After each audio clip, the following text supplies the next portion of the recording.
But Yes. but let's go into some other aspects of the New World Order. And Barbara, tell us a little bit about yourself first. Tell us about. All right. Well, I am older.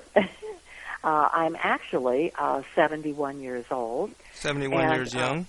Yes, and I was blessed with good genes. I work out with weights. My body's toned like I'm a woman in my 40s. I mean, I take very good care of myself. I've never been into drugs or smoking or alcoholism. I eat well and I think positively. Now, I'm about to publish a book, which I don't want to talk about yet, but I'm publishing through Author House, which is a self-publishing company located in Bloomington, Indiana, and a lot of writers with names are now self-publishing. Now, Author House is very reputable, and they opened up in the UK. They have a great big publishing house in the UK. They did that in 2005. And I'm very excited about this. I just have to sign off on my book, and it takes 14 days to get printed and to go live. I don't have any children, and I'm single. And I live in a very upscale neighborhood in Seven Hills, which is part of Green Valley in Henderson, Nevada. And I really like living in Henderson. The weather is wonderful. What else do you want to know?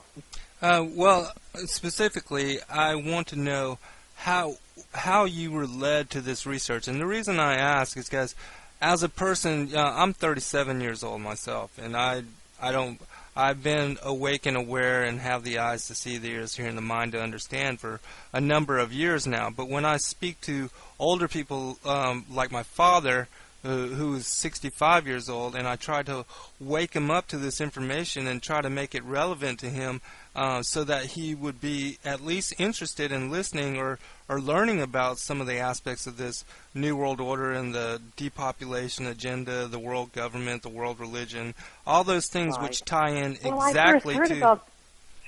I first heard about the New World Order when George Bush Sr. was president. Announced 15 years ago. He was announcing it. The New World Order. And I got interested in it, just started researching and just talking to people, and then I got my computer, and then I was able to research through my computer, the Google search, just talking to people, and then I found out how evil it was, and I continually research.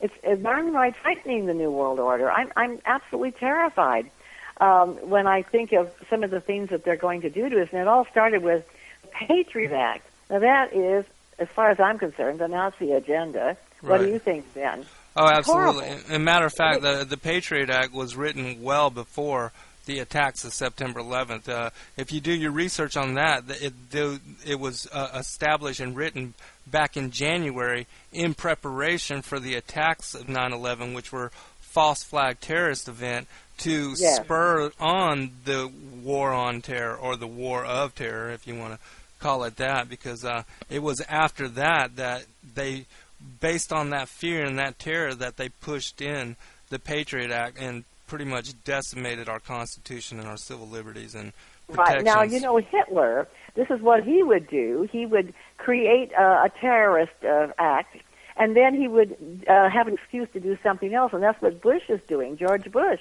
They're following the same agenda. Exactly. You see, somewhere I read that in the Bush history that they back in the Second World War, they dealt with the Nazis. They were very connected to the Nazis during the Second World War. Isn't that correct? Right. Well, I'll actually give you a little background on this. Prescott Bush, George Bush's father, who was also a Skull and Bones member and dedicated to that death cult, that Yale death cult that was started way back, the Order of 322. But anyways, he and his son George H.W. and George W. Bush, all of them are Skull and Bone, Yale Skull and Bone members. But Prescott Bush had dealings where he was the money man for Adolf Hitler, and he had a company here that was sending steel to Germany so that the Nazis could build their submarines and create their munitions and their armaments.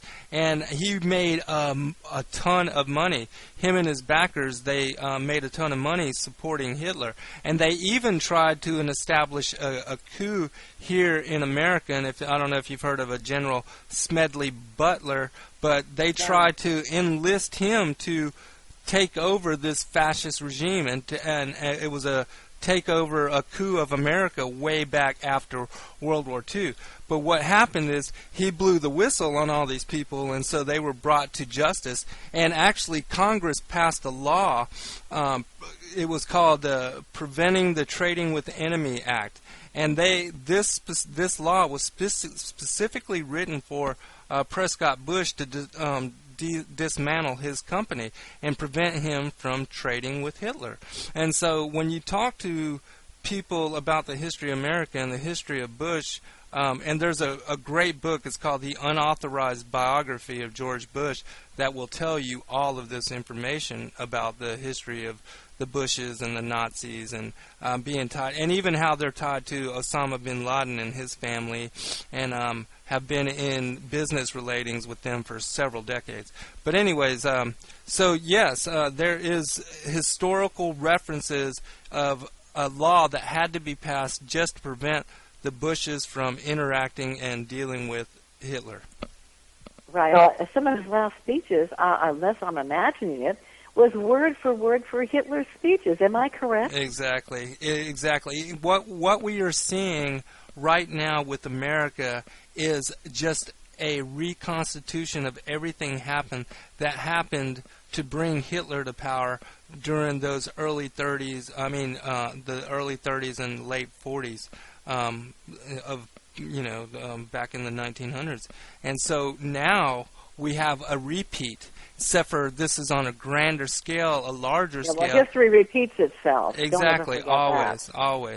Matter of fact, in the Bible it talks about how in the days of Noah, so shall it be in the days of the second coming of the Son of Man. And so, history always repeats itself, just on a grander scale.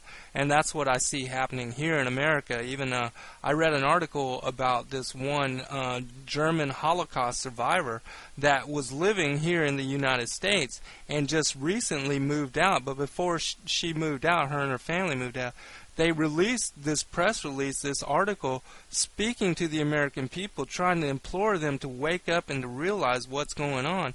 That, in fact, that same Nazi fascist regime was being set up right here in America. Correct. I understand that.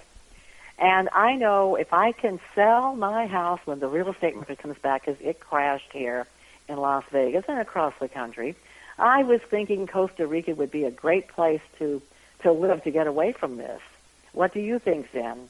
I definitely think getting out of America is the thing to do, only because in Revelation 18 the Lord says, "Come out of her, my people, so you do not suffer the wrath of her plagues and of her fornication."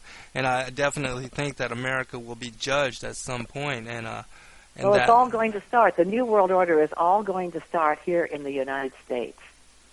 And I don't think that it can hit the entire world. It can't. No, they're not going to succeed in taking over the entire world. They've already lost many parts of South America, but they're going to push it. They're going to push this Third Crusader War that Albert Pike spoke about way back in the 1800s when he had the vision of the three global wars.